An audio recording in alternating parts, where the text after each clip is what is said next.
vamos iniciar a nossa aula da semana sobre genética e nós precisamos rever alguns conceitos, né, que a gente já falou na sala de aula, mas a gente precisa dar uma complementação a esse conteúdo. Então, assim, vamos falar de cromossomos, de divisões celulares, vamos falar de clonagem, né, de novo, até como uma forma de revisão para vocês. Então, a gente vai partir lá do início. Né, o que é do início? A gente vai falar de DNA, a gente vai falar de cromossomos e núcleos celulares, para daí a gente entender de onde que vem os gametas, né, o que são as divisões celulares. Então, assim, será vários vídeos, tá? Eu vou fazer vídeos curtos de 10, 12 minutos, para cada etapa ficar bem clara para vocês, tá? Então, assim, o primeiro vídeo agora é sobre os cromossomos e o cariótipo do ser humano. O próximo são divisões celulares e depois a gente vai trabalhar também com clonagem e uma tarefinha que eu vou deixar para vocês, tá bom? Então vamos lá.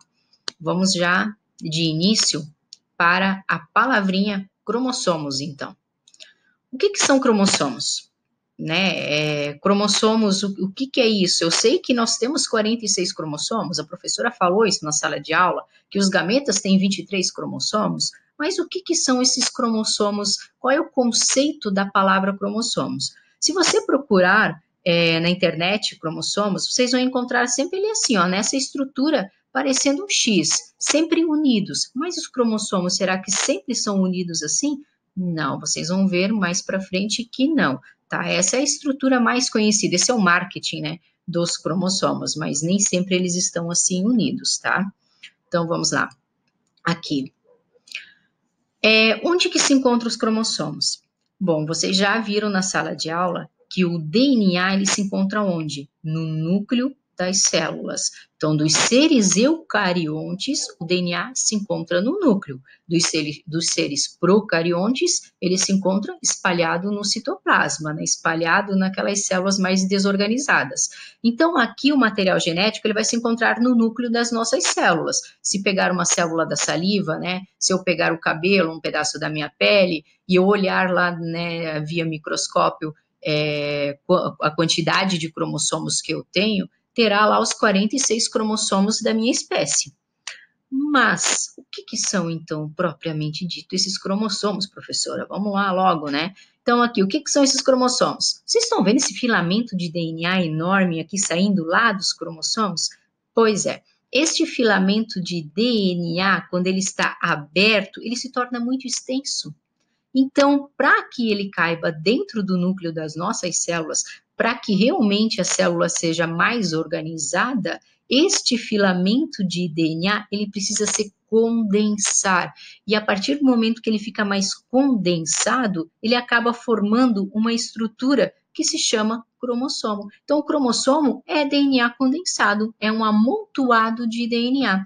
Então, é aqui nos cromossomos que tem todas as nossas informações hereditárias. Então, por isso que nós temos 46 cromossomos e dentro desses 46 cromossomos está todo o nosso código genético, que vocês já viram como que se forma um código genético, né? Lembram que aqui, o encontro dessas bases nitrogenadas, cada 3 bases nitrogenadas de uma extremidade dessa do DNA vai formar um códon, né, que forma um gene. Então, aqui pensa, né, esse DNA todo condensado formando esse cromossomo. Quantos códigos genéticos que não tem aqui dentro deste cromossomo? São vários códigos genéticos e cada um que vai resultar em uma característica, né, fisiológica no teu organismo, né? A gente chama de fenótipo, por exemplo, falar assim, a cor dos olhos, o tipo sanguíneo, a cor da pele, a cor do cabelo, o formato do cabelo, qual é o formato da tua orelha, o formato do teu queixo, né? Isso tudo está lá dentro dos teus cromossomos, mais precisamente dentro dos 44 cromossomos. Então, cromossomos aqui é o DNA amontoado e carregando todas as informações genéticas. Outra coisa importante, deixa eu só pegar o material aqui. Se nós temos 46 cromossomos, 23 veio do pai e 23 veio da mãe. Aqui eu tenho um par de cromossomo. Quando eu falo um cromossomo, é somente um lado desse daqui, ó. é um cromossomo. Então, o outro é o segundo cromossomo. Isso aqui, essa estrutura toda que forma um X, é um cromossomo homólogo, ou seja, é um par de cromossomo. E o que é esse cromossomo homólogo? São cromossomos iguais. Se são cromossomos iguais, vamos dizer que eu estou falando do par 1. Então, é essa estrutura aqui, ó, este cromossomo eu herdei do meu pai. E o outro cromossomo eu herdei da minha mãe, formando um par de cromossomos. Então, as características para a cor do meu cabelo, para a cor dos olhos, para qualquer característica física, fisiológica, né? Para qualquer característica dessa hereditária, o teu pai que enviou um cromossomo, ele mandou metade só da carga genética responsável pelaquela característica.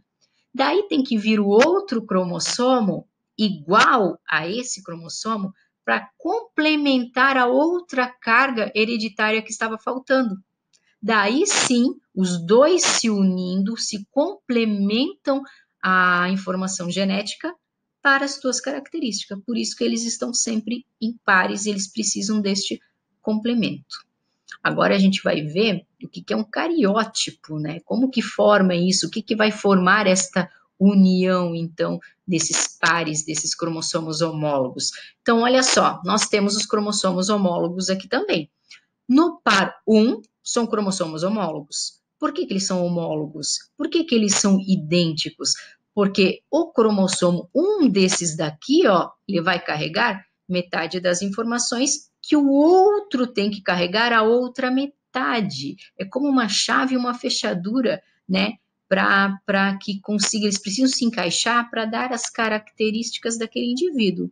Aqui o par 2, ó, é o outro cromossomos homólogos, né? São impares também. Um veio do pai, um veio da mãe. Eles também vão carregar já outros genes responsáveis por outras características deste indivíduo. Aqui, o par 3, a mesma coisa. Esse par 3 aqui, eles se encaixam perfeitamente porque cada um deles, um veio do pai e um veio da mãe, carregando os genes responsáveis por outras características. E assim vai sucessivamente até chegar aqui no par 22.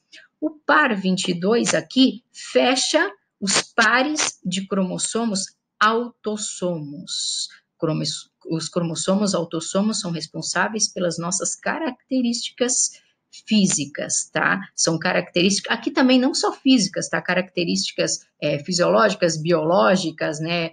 Doenças que podem conter dentro da família, tudo isso fica aqui nesses 22 autossomos. São as características hereditárias, que a gente herda, né, dos nossos antecessores, tá? Então, aqui eu fecho 44 cromossomos. Tá, tem o número 22 aqui embaixo. São 22 pares. Então, me dá 44 cromossomos. A nossa espécie tem 46. Onde que estão os outros dois cromossomos? Aqui. São os cromossomos sexuais. Então, eles são responsáveis somente pelas características sexuais biológicas do indivíduo. Neste caso aqui, é um homem. Então, eu tenho o Y e tenho o X. Também, um veio do pai, o Y veio do pai, e o X já estava no ovócito da mãe. Então, aqui, esses são responsáveis pelas características masculinas do indivíduo, como os hormônios, né? A produção de hormônios masculinos também do indivíduo. Então, se eu tinha 44 cromossomos até o par 22, agora eu tenho 46 cromossomos deste indivíduo, tá? Então, aqui é muito importante vocês entenderem que cariótipo é o total de cromossomos, e esse total de cromossomos, nós estamos falando de uma reprodução sexuada, de onde vem, a partir da união de um gameta masculino com um gameta feminino, tá? Isso tem que ficar bem claro, ó. Eles não estão em formato de X aqui no cariótipo. Eles só se tornam formato de X quando eles vão fazer uma divisão celular, que é o nosso próximo conteúdo agora, né? Para que vocês consigam, então, fazer o complemento, né? Para que vocês consigam fazer a ponte entre o que são cromossomos e de onde que vêm os gametas, que sempre tem metade dos cromossomos, ok?